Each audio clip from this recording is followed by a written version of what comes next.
Good morning. How you guys doing today? What's going on? How are we? How are we feeling? How do we feel about this game against Burnley, eh? What do we think? How do we think this is gonna go? Good? Bad? What's your gut on this today? Hope I've made it to the UK. I have. And I hope any of you have made it over to the UK to play this fantasy version of Big Up UK or Spain, of course. You can come and play. Let me just mention it real quick because kickoff's in an hour and 23 minutes, and you can still enter in to play. Oh, where'd my screen share go?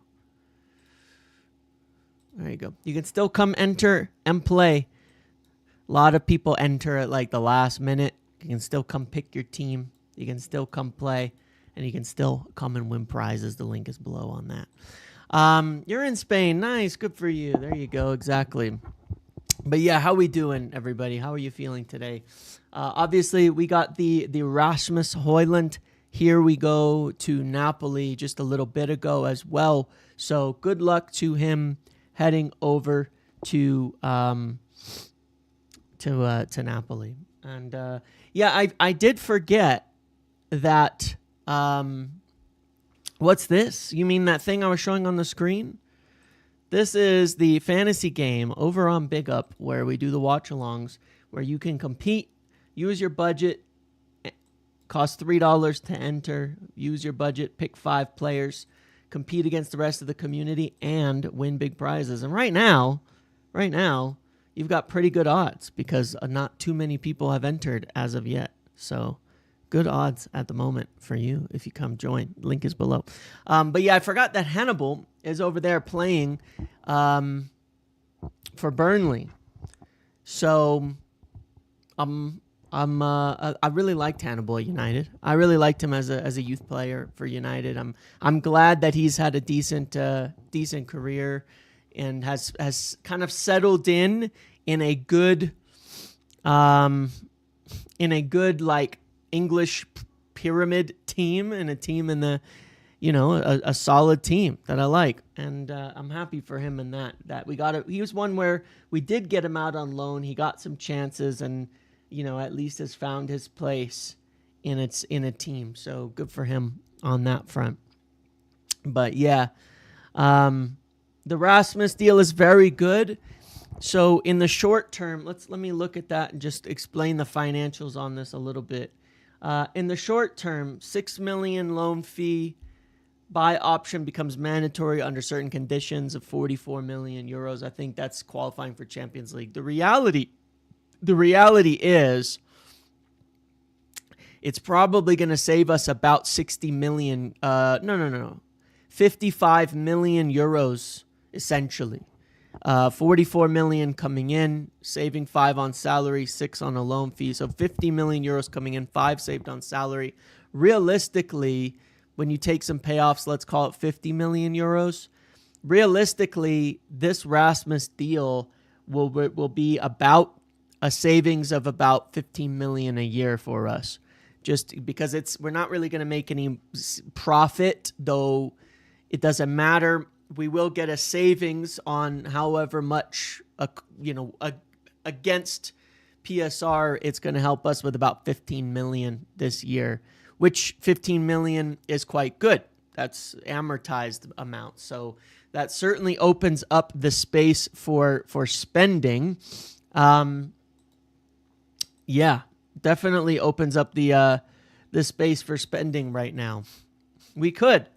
The question is, should we? And can we? And who's out there? Those are the real questions. Real questions. Those are the questions that we have to ask. Is there somebody out there that we can get? Obviously, we're still hoping that we get the Le Mans deal over the line. No doubt about that. That ideally we get that Le Mans deal over the line. But can we find somebody? The reality is, this morning, I think Ornstein said that it's unlikely for us to get a midfielder from what I saw him speak. It was very early, and I mean, it's only 6:41 in the morning right now. So forgive me if I'm wrong here, but I'm pretty positive I saw David Ornstein say that it's unlikely that we get a midfielder before Monday. Maybe a loan or something, but I'm pretty sure he said it's unlikely. And the issue is here on this is that we don't have the options. The finding players that we really want that are actually going to improve the team are pretty difficult. That's the issue. And I know that there's a clamor certainly for signings, but I don't think that we need to sign someone for signing's sake. I mean, everybody was really hyped about Sofyan Amrabat before, like as a late option that we could get in that was going to be amazing. And then, I don't want to spending money on something like that. We've got to get something that's a sure thing if we're gonna do that. A loan may well be on the cards there. But I don't know who. So hopefully it would be a loan. And yes, I've got a real coffee today, thankfully. A real loan. A loan would be okay. A loan, somebody coming in on loan would be okay. Now, I don't know. At the same time, it's like, who actually can we get? I think maybe we go back in January and see if we can buy somebody else. But I tend to not believe that it's worth signing players just for the sake of signing players. I would take Conor Gallagher on loan, but then let's say you sign Conor Gallagher on loan, right? Let's assume you were to do that, okay? Isn't that just another player that's going to play in front of Kobbie Mainoo? Or as an option to Kobbie Mainoo, I guess it would say. He's not a defensive midfielder at all. So if you're kind of just running these 6s and 8s, well, he's not going to give you.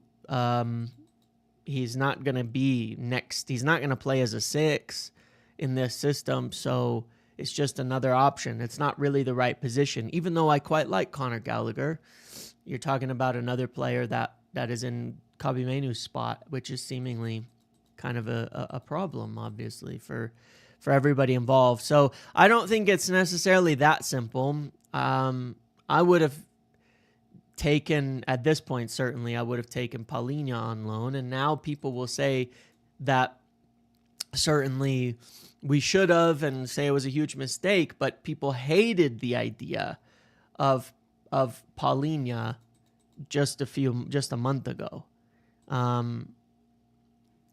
So it's just one of those things. I would have taken him, though. I did like the idea of that. Starting lineup is out. Oh, my God. It's Bruno Casemiro again, man. I can't with this guy, man. It's like the Arsenal lineup, isn't it? Well, I figured Šeško wasn't going to play, but I think we'll play better because we're playing a bit of like almost the false 9-ish thing, but Bruno Casemiro again, man. It's just not, for me, it's, I think we'll be fine today, but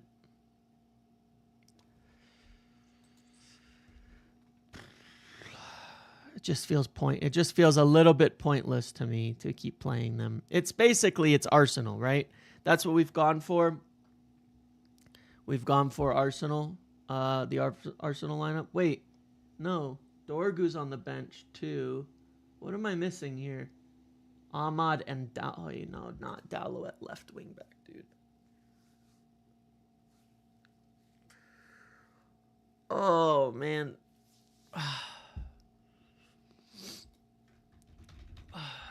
Okay.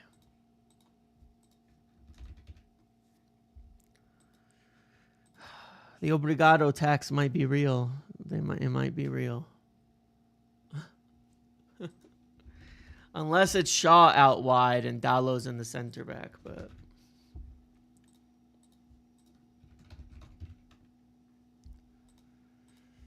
I'm just pulling the lineup here, just plugging it in now. Let's take a look.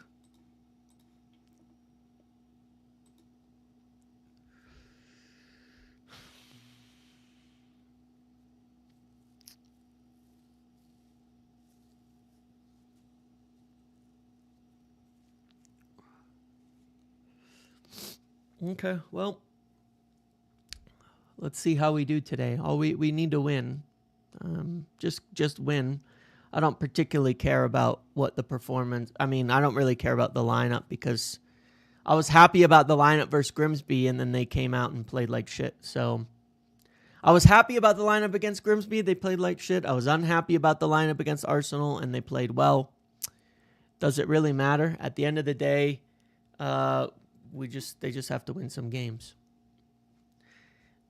Šeško can't play too. He was cramping up at the end of his. He was cramping up at the end of the last game, so I didn't expect that he would be starting today. I'm not surprised by that. It's I mean,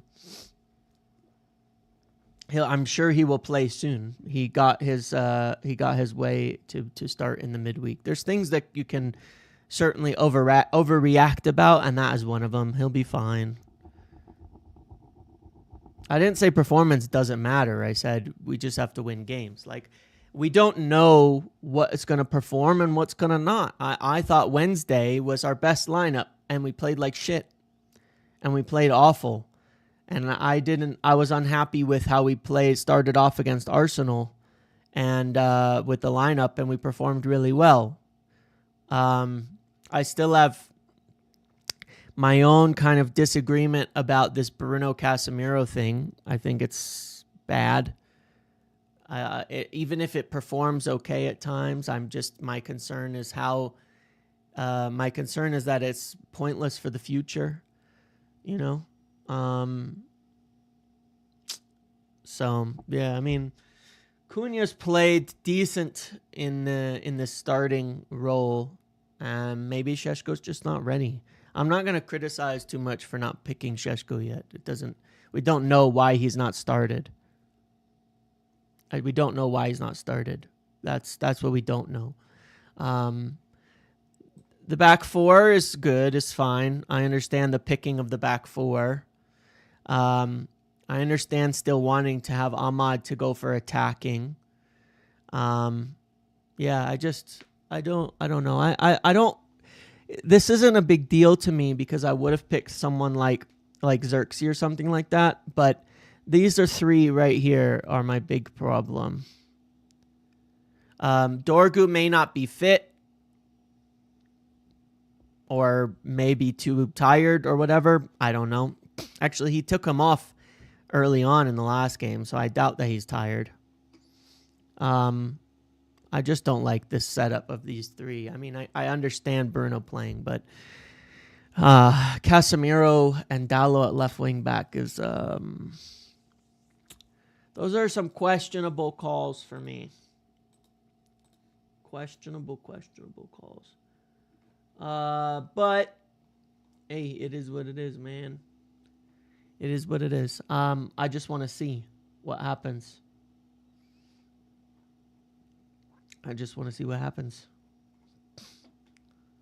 I just want to see how we play. I mean, yeah, he got hooked at halftime. I mean, when you look at it, right, there's a couple of things to look at here, okay? When we just talk about fitness, Mount came off the bench. He was always starting this game. Ahmad came off early. Yoro didn't play. De Ligt came off the bench. Shaw didn't play. Bayindir didn't play. Casemiro didn't play. Came off the bench. The only three players that actually played the whole game, I think, Cunha, Mbeumo, and Dalot. Did Dalot play the whole game? I don't know.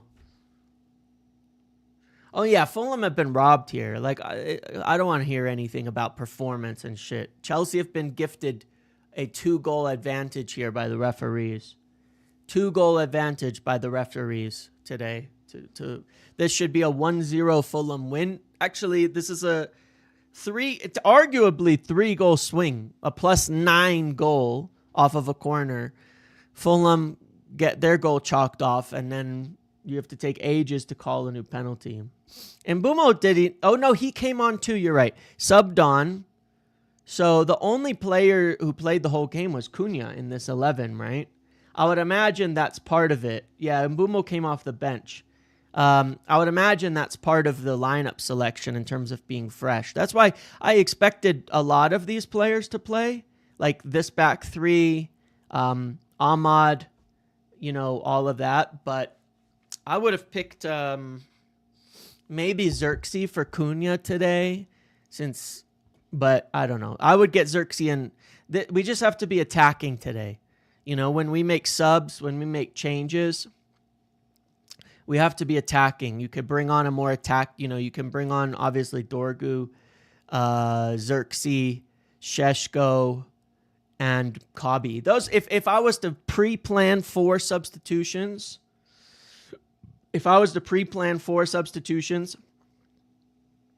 I would play. Yeah, Kobbie picked. I know Kobbie paid for 90 minutes. That's part of the issue here too. If I were to pick 4 subs and kind of pre-plan it out, I would probably go Šeško, Xerxes, because Mount can't do 90 minutes. Šeško, Xerxes, Dorgu, and then if Ahmad is bad, you would be shifting Dalla over, even though I don't think that's essentially better. But Šeško, Xerxes, Dorgu, and then Kobbie Mainoo into the middle. And those would be the 4 subs that I would make.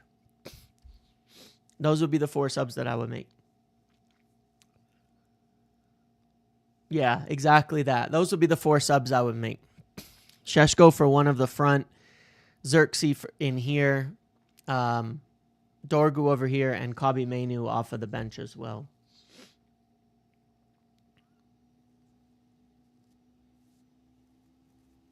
No, I think Mount is the least of the selection issues. Mount's been one of our best players. I understand why Mount is being picked. Mount and Cunha, I would say, are the 2 players out of the entire team. Excuse me.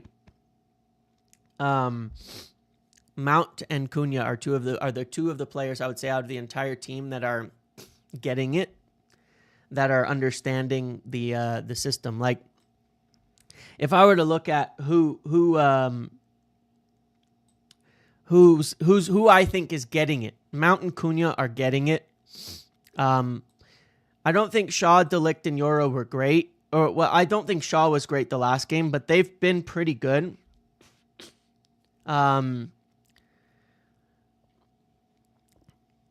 This is essentially the question. These 5 guys, I think, have kind of been, getting it, in terms of how we want to play. Even though I think last game from Shaw wasn't great, he wasn't doing anything particularly wrong either. It's really it's really just the midfield that bothers me, but I don't know. Kobbie played 90 minutes, his first minutes of the season on Wednesday. It's a pretty short turnaround, so I can understand it. I'd feel a lot happier if we did this. Like, a lot happier if we just did this. We said this last time, and I don't think it's what's going to happen, but I would be happier if we did this. I think this would be okay.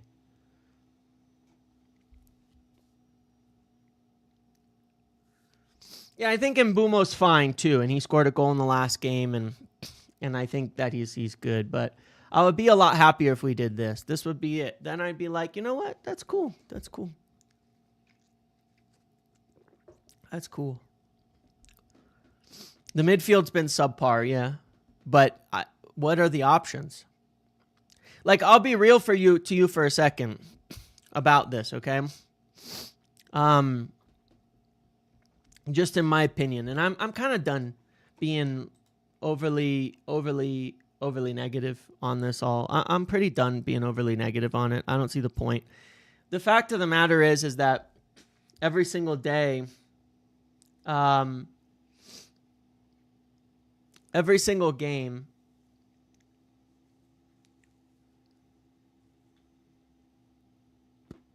what matters is whether we can just perform or not. That's the important part of it. Whether we can perform or not, whether we can put it together or not. We've got plenty of players that haven't performed, and we have plenty of players that need to get going on performance. Either we're going to win and they're going to show up or not. Like, you know, like I pointed out, you know, like there's just a few different factors in this. Like, you know, in the preseason, I did a video and I showed De Ligt not doing his job, and then he started doing it, and he started doing what was necessary.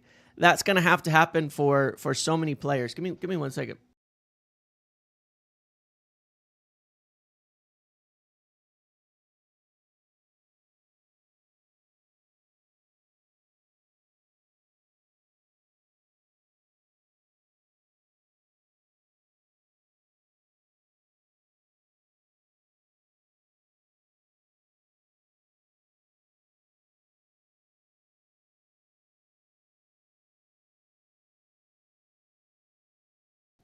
Look, at the end of the day, the way I see it is this.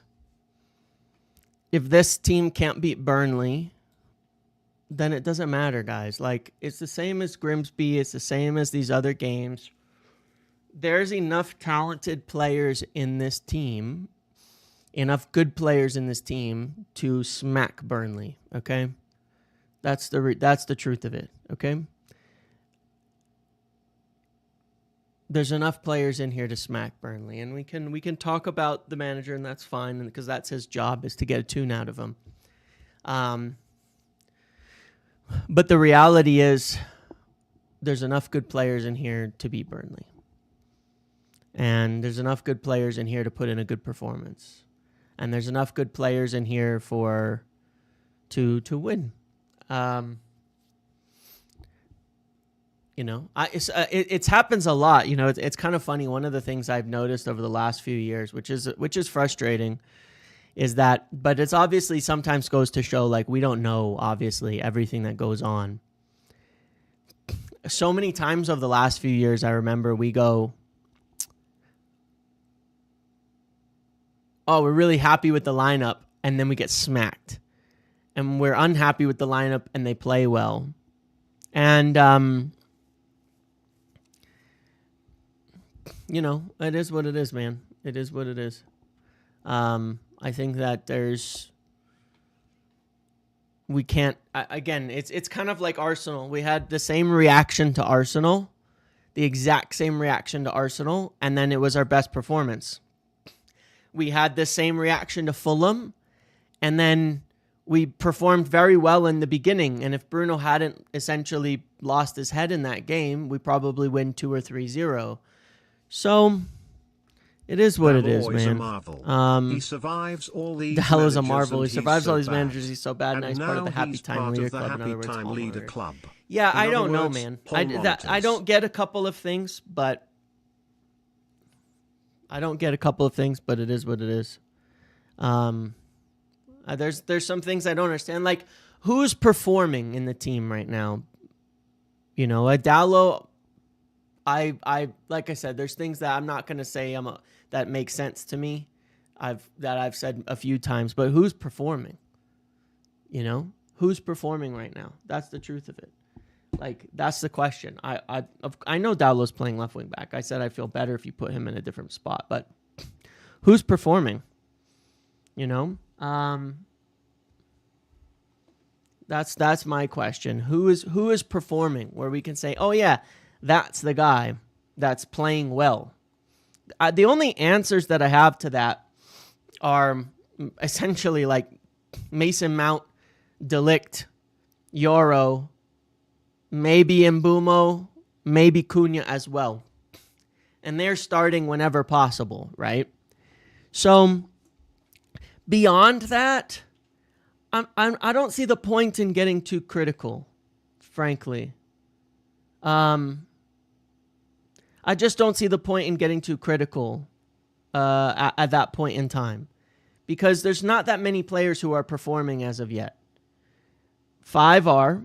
It's the third game of the season. It's the third game of the season. We have to get players performing. I mean, that's the truth of it. And sometimes early in the season, it is about getting players to perform, getting players up to speed and all of that. But don't live in this negativity before the game. Wait until afterwards. If it doesn't work, be negative afterwards. Let's just see how we play today. I'm not going to start today's game with negativity, man. I'm not going to start today's game with, oh, we're going to lose because XYZ players picked and this and that. You know, it's the third Premier League game of the season. You know, I'm not going to start with that right now. Let's see what happens. Let's see if we can get a win. Let's see how we perform today. And has Casemiro and Bruno ever worked? Well, it did work at Arsenal. So at home. So, you know, I mean, frankly, it worked in the first half against Fulham. Well, no, they kind of messed that game up. But I think that, again, it was mostly down to Bruno playing like poo. Guys, the playing with without a striker thing, look. I get it. What if Šeško just isn't fit enough to play? Like, give it a rest. James like, what if Šeško just isn't fit enough to play? Like, you don't have the answers. You ain't got the answers, Sway. You know, it's just... I also feel he wants his current pivot to slow things down, which is against his earlier you don't know. principles. I can be positive now, always back the manager to them, but I get a sense of favoritism with Amram.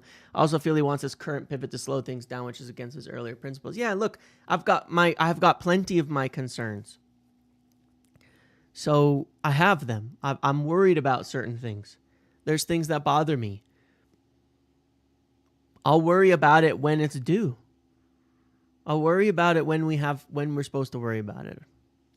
Because like I said, I went into Grimsby. I was really happy with the lineup, and they couldn't show up on the pitch. You know?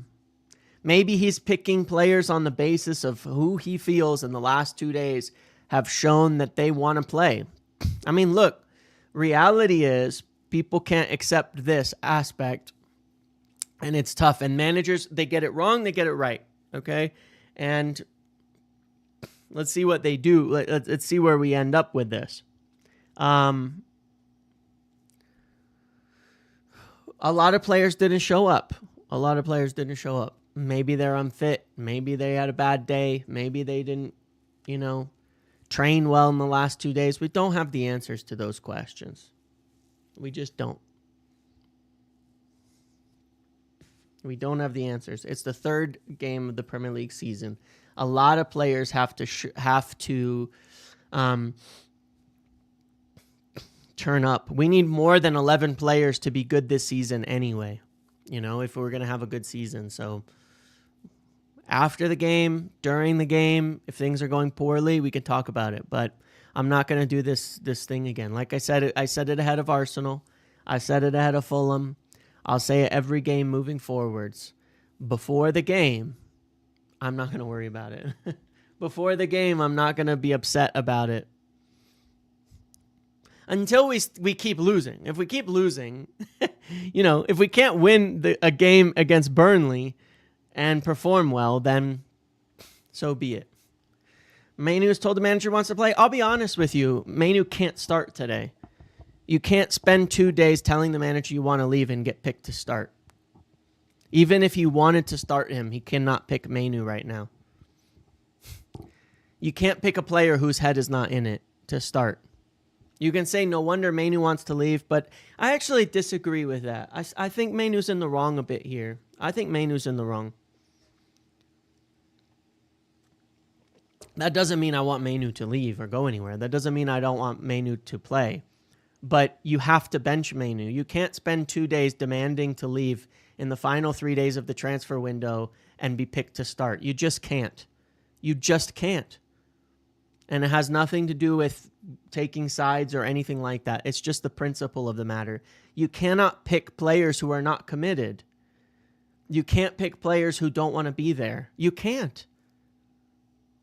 Especially when you look at Wednesday and you say, like, you look at players who are not there, who are not in it, who are not all of that. You can't today pick a player who is not in it.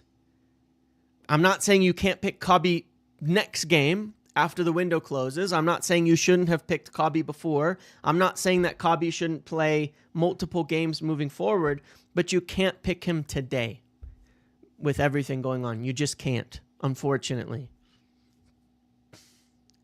You can't. Thank you for the donation, Miwudo. That's my view. He played against Grimsby the full game and then demanded to leave for the next 2 days afterwards. Fine. I understand why.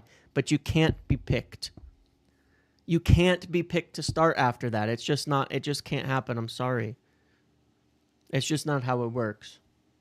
You know, nobody had a problem when Rashford said he wanted to leave and he was left out of the squad. Nobody. Mainoo's in the squad. He's not been left out. Rashford was left all the way out of the squad and nobody said a word about it back then and said there was anything wrong with it when he asked to leave. You know, there is a bit of hypocrisy going on here, okay? Because when Rashford said he wanted to go, people said that he had to be out of the squad. It said all sorts of things about it. I was right not to pick him, that he shouldn't be in the squad, that he shouldn't be this and that. And now we're saying Mainoo has to start? That's not fair. That's not fair. That's not fair. He shouldn't start. I'm glad he's in the squad. He's a good kid, and he's going to play, and he's going to stay. But he can't be picked when he's been asking to leave. You can't be picking to start. Mawudo, again, thank you for the donation. I don't know if you're trying to send a message, but you can just type it. You can just type it. It's not holding a player hostage, guys. Come on, this is dramatic. This is too dramatic. It's too dramatic on this front, okay? It's just too dramatic on this front. It's too much, man. It's just too much. You can't instantly revert to player FC the moment that it's a player you like. That's exactly what player FC is. That's exactly what it is. You can't do that. You just can't. You can't switch up like that. You just can't. It can't be immediately no player power, fix the culture, and then the minute it switches and it's a player you like, then you're okay with it. It's just not how it works, man. I said last year, okay? I said last year when Amarim came in, I said, I'm done. I'm done. I'm not doing this player thing anymore. Any player... It's never going to be player over club anymore. It's never going to be any of that. Rashford's my favorite player of the last 10 years, man. Rashford's... I accepted what happened with him. I'm not going to go over the top on this. I wish Rashford had got back into the team, but he didn't. I wish Kobbie will do the best. And will stay and be successful. You know... No, the manager has not lost any authority. Just because you don't like him doesn't mean, like, this is the part. If you want to say that he's been unsuccessful so far and he's not winning, the last thing he should do is suddenly now back down on any sort of authority and start giving up, or it's guaranteed to fail. It's guaranteed to fail. Okay? That's what he can't do. Thanks, James. First time rodeo. Just wanted to say I think Dallo starts at right center back and Shaw at left wing back. That's what seems to make sense. I would like that, yes.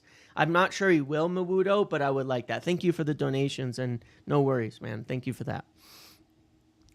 It is what it is, man. Just because people want the manager to go now doesn't mean that there's certain things he should compromise on. That's the truth of it. That just doesn't make any sense. That just doesn't make any sense. You should never sit and want United to lose. Okay, that's one thing. Under any circumstances, you should not sit and want your team to lose. The whole point is winning. That's one. Two, you shouldn't be wanting the manager to stop being a manager just because you disagree with them on something, because you're unhappy with things. That's just not how it works.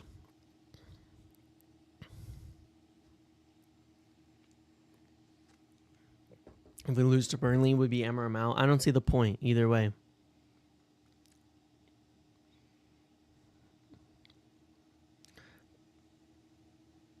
I don't see the point in being in, out, any of it. I don't see the point in these camps. I don't have any purpose in being it in either way. While the manager's there, they should do what they feel is best to win games. If they don't win games, they'll lose their job. I'm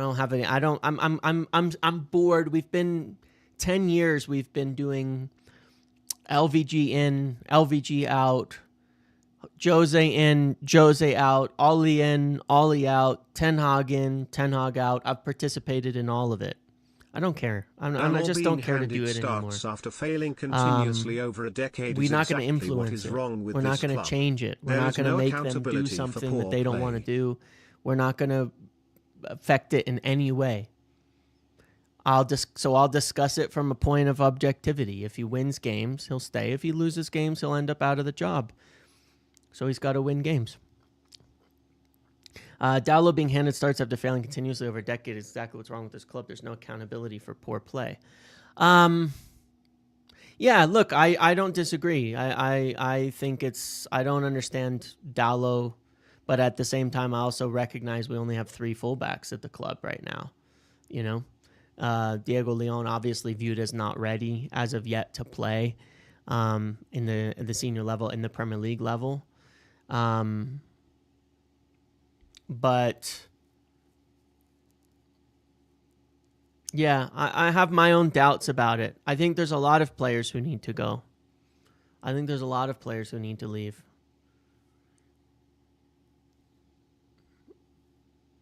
But they're here at the moment. So it is what it is. Yeah, Dorgus had a bit of a rough start. I'm sure he'll sort himself out, but he's had a bit of a rough start. He hasn't been here over a decade, though, to be fair. He has been here a long time. He's been here, like 7 years or something? Yeah, I will be doing a watch-along. The link is below to go join me on Big Up. And again, as a reminder, you can go join on Big Up, and you can also participate in the Fantasy Challenge. That link is below. You go in, you pick your team, you make your score prediction. You know the lineup now, so you can pick who you want in there in order to play. There will be a leaderboard, and you can win real prizes through the game. There is a $100 prize pool, $50 for first, $30 for second, and $20 for third. And yeah, you can go win real prizes, but also while we watch the game, all the updates will be in there. So you should head on in and James, you look / sound defeated. You sound defeated. I'm not defeated. Well, one, it's 7:15 in the morning, and I've been up since 6:30 down here and just getting ready and all of that. So it's early in the morning. But look, I don't have the energy to be upset about every game. Under Ten Hag, I got so negative about things, and frankly, I felt a lot of it was justified, but it was a lot more than Ten Hag. It was, I didn't think we were doing anything right at the entire club at that point in time. I didn't think we were doing anything right. You look at the transfers that we've made. We've just sold Rasmus Hojlund. We've just sold Garnacho. We're trying to sell Anthony. We're trying to move so many players out. Everything we were doing at the club was wrong. Not all Ten Hag. Everything we were doing at the club was wrong. And it just gets tiring trying to be a fan and watch games and you start the morning out, you start before a game and you're just like, well, it's going to be shit. There's nothing good to think about. There's nothing good to look forward to. Everything's bad. All of that is terrible. Blah, blah, blah, right? That's how I felt. What's the point if it's going to be like that? What's the point if you're going to be like that? Why watch the sport? Why watch the games? Why support the team?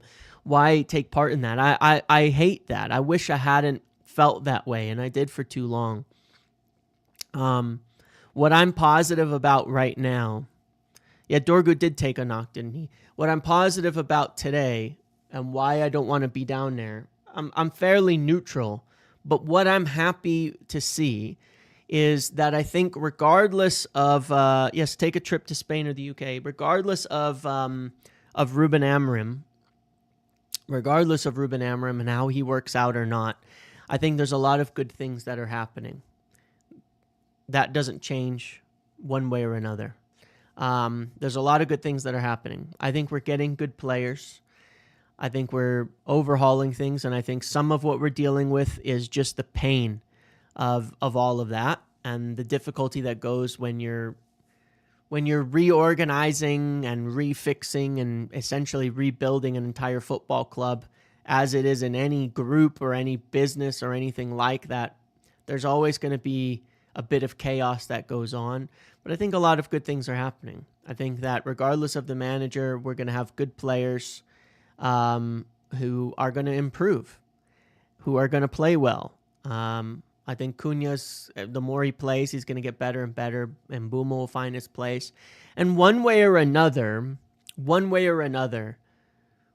going to end up with a team, a squad, and a group that's better than where we've been in a long time at the end of this. That I'm positive about. That I'm sure of. And regardless of what happens, I can't change it. So I'm just going to try to enjoy and hope we have some good performances. That's the main thing, that we have some good performances. And I don't think it's just 3 players. I'm talking about from last year as well. You've got De Ligt, you've got Lenny Yoro, who've come in, you've got Xerxes, you've got Dorgu, you've got Cunha, you've got Mbeumo, you've got Šeško. You've got a lot of good players that are coming in, players that have a future, that are young, that are exciting, that are going to grow. Regardless of the manager, those things are happening. We're kicking players out. We're moving players on. Next year, there will be more leaving. Casemiro, probably Bruno, probably others. And we already know that there's players they really like in Baleba and things like that will improve the team overall. So I know in the long term that the right moves are happening to create a good squad. If Amorim isn't the right guy to get the best, Le Mans will be coming in as well. Yeah, of course. If Ruben isn't the right guy at the end of it, okay, so be it. Then either way, we will end up with a good squad and a good team for the next guy, and to find the right guy to organize. We've got young players in the academy. We've invested very well. We have the under-18s group is an incredible group of players, an incredible group of talents. And then there's young guys like Heaven and Obi and Kanabiak out on loan and Kone, and then there's, JJ Gabriel will be training with the first team sometimes this season. It's like there's a lot of really, really good things in the long term. And it is a long-term fix in general to get all the way back. So there's a lot of things I really, really like. So what's the need for the negativity? If all Amorim does here right now, I'm going to be real with you. If all Amorim does here today is sticks with a system so that the players aren't let off the hook to force a manager to be sacked because they don't want to play he wants to play, and implement some sort of actual culture that says, hey, you can't just decide when you want to show up and when not. If that's all that he does, I'm okay with it. If all that he does is break the cycle of manager comes in, players don't want to do what they have, manager gets sacked, revert to 4-2-3-1 counterattacking football. If that's all that he does, it will still be a positive in the long term in terms of what's necessary. You know, that it will still be a positive in that respect, because that will send us backwards in a never-ending cycle that we've been in for 10 years. And it is a problem. And it's one of the reasons I'm looking at where we're at today and saying, when I look at Grimsby, I get the feeling that's what people are wanting. That's what people are trying to do. That's what some of these players want. Some of the players are angling for when you start seeing like that. I don't care if they won't play the system well. Learn it. Learn it. You know? Keep playing, keep learning, keep getting into it. You know? I don't care if they won't play the system well. What you can't do is just let them go back to doing what they were doing before, because we've tried that for 10 years. At least we're doing something different for the first time. He is the first manager since Van Gaal to do something different, right? That is the facts, okay? Just to give it a little bit of a view there. I spoke about this a bit ago when I talked about Van Gaal. I hated Louis Van Gaal's system. I thought the play was horrific. I thought it was boring. I thought it was dreary. 63 crosses in a game. I thought all of that was the worst.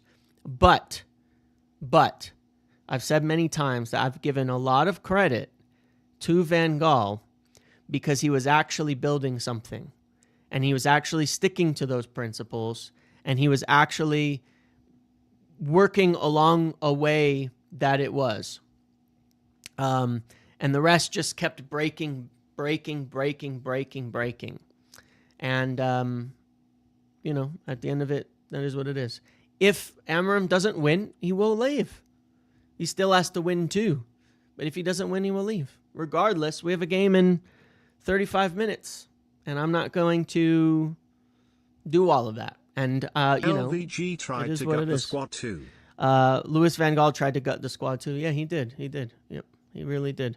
I think we should sell Kobbie. Fergie would not take this from a young player. Plus, I don't think it works with no one. And two, I don't think we should sell him. Fergie would not take but this from like I said, I agree. Player. He can't. Plus, I start, don't think he works with no one in a two. With this situation, they have to sort out.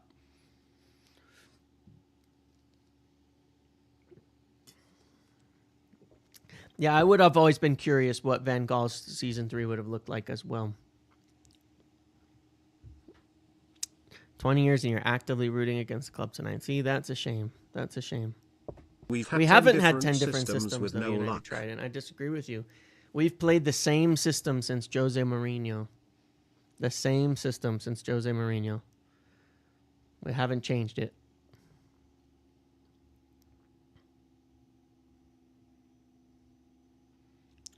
But yeah, look, I that's whatever to me, man. It's like I look at it and I go, I don't think people are experts enough to talking about systems and things like that. Here's the funny part, all right? Here's the funny part for all the so-called experts, okay? Here's the funny part for all of the fan experts, all the football manager experts.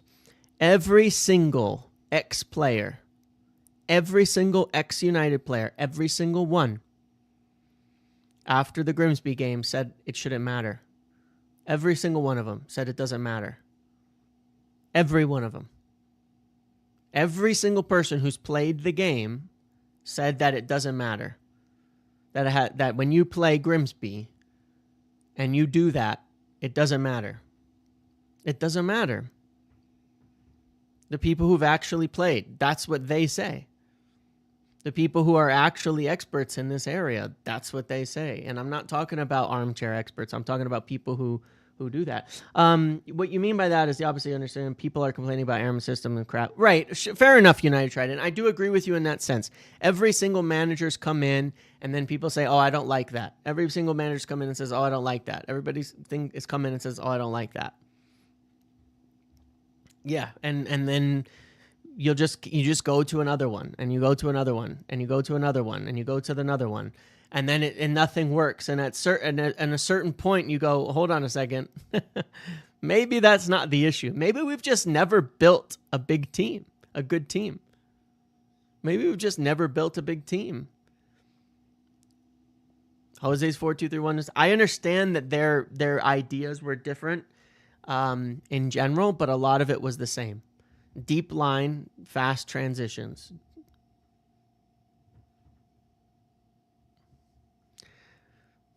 Maybe all the managers fail because we've just never built a good team. Maybe all the managers fail that we've just never built a good team. I mean, that's the reality, isn't it?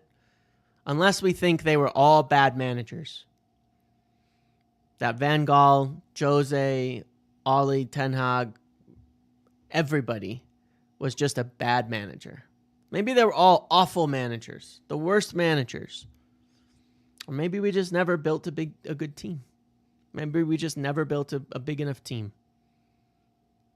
Transitions are back. And I know that is kind of funny, by the way, Nice, is that it has switched around a bit to where transitions are now like back in the meta. We complain about every system. When it was a 4-2-3-1, people were complaining for years about a 4-2-3-1. People said I remember people were whining endlessly about a 4-2-3-1. We've never had a well-built squad. That is the truth underneath it. We have absolutely never, since Fergie left, and actually even slightly before him, we have not had a well-built squad. I think everybody could agree with that. We've never had a well-built squad.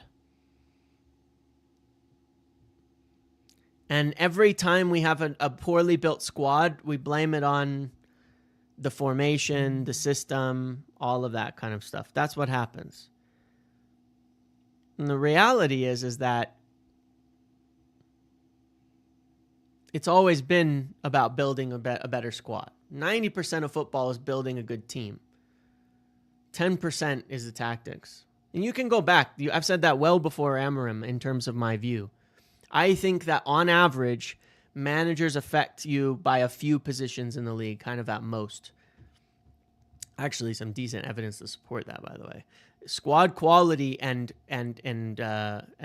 good recruitment tends to be about 90% of it. We have not had solid squads. We've never had a squad that was even touching Manchester City or Liverpool's title-winning team. We've never even been close. We've never had a squad that was half as good as those squads. Let's be real about it. We never have. If you want to pick a year and say what year we had a squad that was even close to Man City's or Liverpool's during their good years. You were going to quote me saying that, Avian? Yeah. You probably remember. I've said it for years, actually. It's always been my view.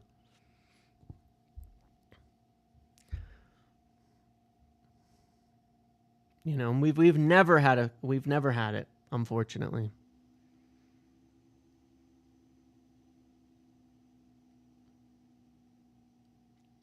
Yeah, Nice. I think some of that's perception. Like, yeah, in American sports, you kind of know coaches mean shit. Like, in American sports, you see it pretty clearly that coaches don't mean shit.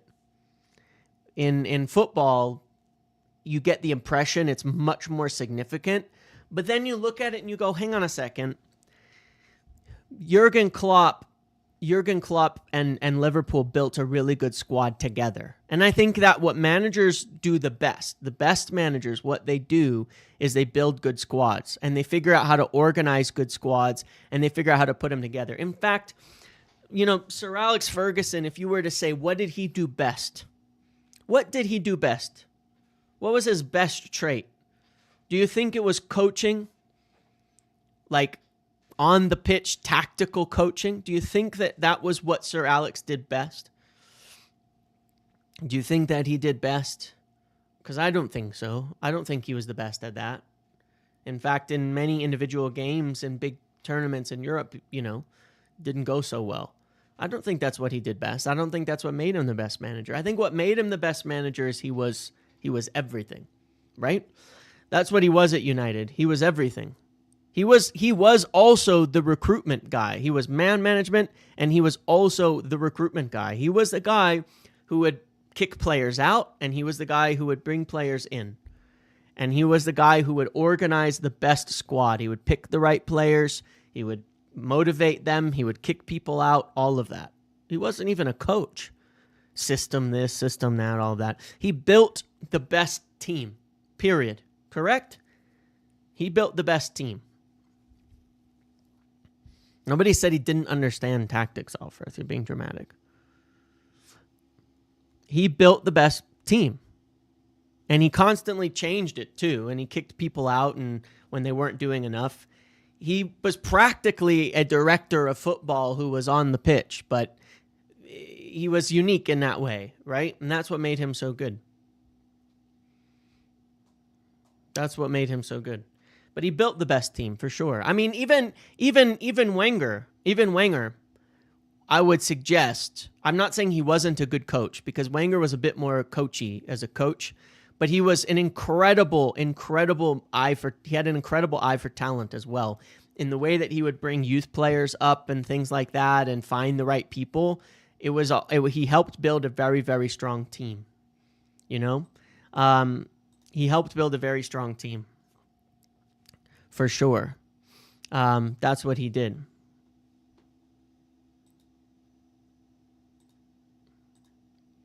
That was one of the things he did successfully too. Wenger, Arsene. Wenger. We've never had a best squad. Yeah, he did struggle. If he could have signed more of them, I'm sure he would have been even more successful. But he did have a great eye for talent and young players as well. But anyway, yeah, I mean, if you look at Barcelona, if you look at Real Madrid, the truth of the matter is they go through coaches like crazy because it's not really about the coach. They've always had the best teams. You can't say anything different. They always had the best teams. You know, at the end of the day, we've never built a top squad. Ten Hag's biggest fault, by far, is he is one of the worst squad builders I've ever seen. That is certainly Ten Hag's biggest fault. Forget the coaching and tactics, frankly. Ten Hag was the worst squad builder we've ever had, by far. Absolutely unbelievable how bad that he was at building it. The players he purchased, the players he brought in, took out, just the players he tried to motivate, the players he couldn't get along with. That was Ten Hag's biggest problem, is he built the worst squad we have ever had and spent the money the worst we've ever spent. True? I think that's true. Ten Hag's team at Ajax was made by Van der Sar and Overmars. Yeah, correct. Yeah, he built the worst team. That's what made Ten Hag a failure at United. Ollie was the best at that. Well, I don't actually disagree with you. So I kind of got into the information and news and all of that under Solskjaer, and he had a lot of really good ideas. He had a few bad ideas, but nobody's going to be perfect. But look, I remember at that time what they wanted. Yes, I agree now, Prati. That is true. That is the new way football is going, but it used to be very manager-centric for recruitment. It's gone. Football has gone to the director's model because it's too dangerous to give all that power to one person, and it's about separating things out within the club. So yes, it's changed that. Unfortunately, United were years behind that. Essentially, this is the first summer we've ever actually separated the recruitment from the manager. Ever. Last year it was a mixture because Ten Hag still had a veto and stuff like that. This is the first time. But yeah, I mean, Solskjaer had some good ideas. I mean, I know for a fact that back then they wanted, Declan Rice, Harry Kane. I mean, those aren't hard names necessarily to pick, mind you, but he did want to get the best players from the Premier League signed up, which wasn't that complicated, okay? It wasn't that complicated to do, but it's not really that hard, to pick those players. But he wanted the best players in the Premier League. That's what Solskjaer was prioritizing. That's what he was hoping for. That's what he wanted United to sign. But because of our mismanagement, because of the mismanagement that we had, the prices were going to be so high and it was going to be so difficult that it was virtually impossible to do. But it was the right idea. Get the best players from around the Premier League. He wanted Hojlund, he wanted Rice, he wanted Kane, he wanted so many players he wanted to bring in that we should have brought in, But we got some things wrong, like Van de Beek was a weird one. Why does Amorim keep picking Dalot? Why does Amorim keep picking Dalot? I don't know. But maybe he's the only one who's fit in those positions. I don't have the answers. And then we signed Ronaldo, and they messed up with Sancho, not predicting that situation correctly. But yeah, Sir Jim would have loved him. I think he would have loved him. I think he would have really liked his ideas at the time because he did have good ideas,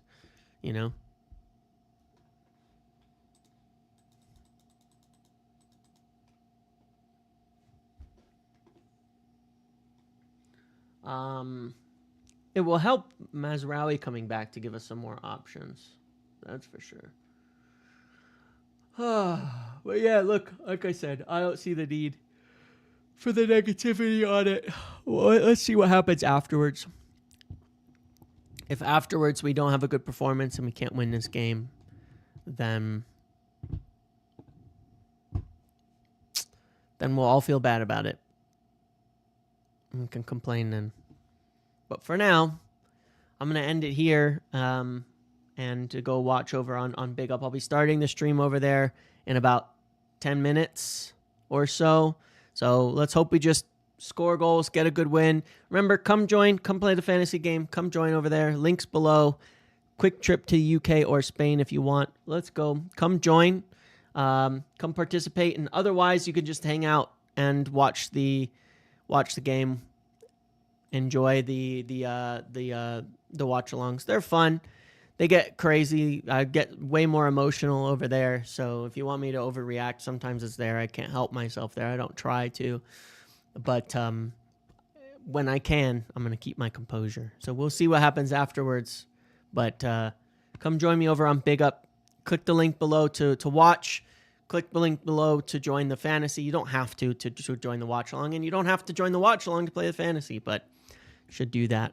And I'll see you guys over there, okay? Enjoy the game otherwise. I hope to see you guys over there. Let's hope we get a win.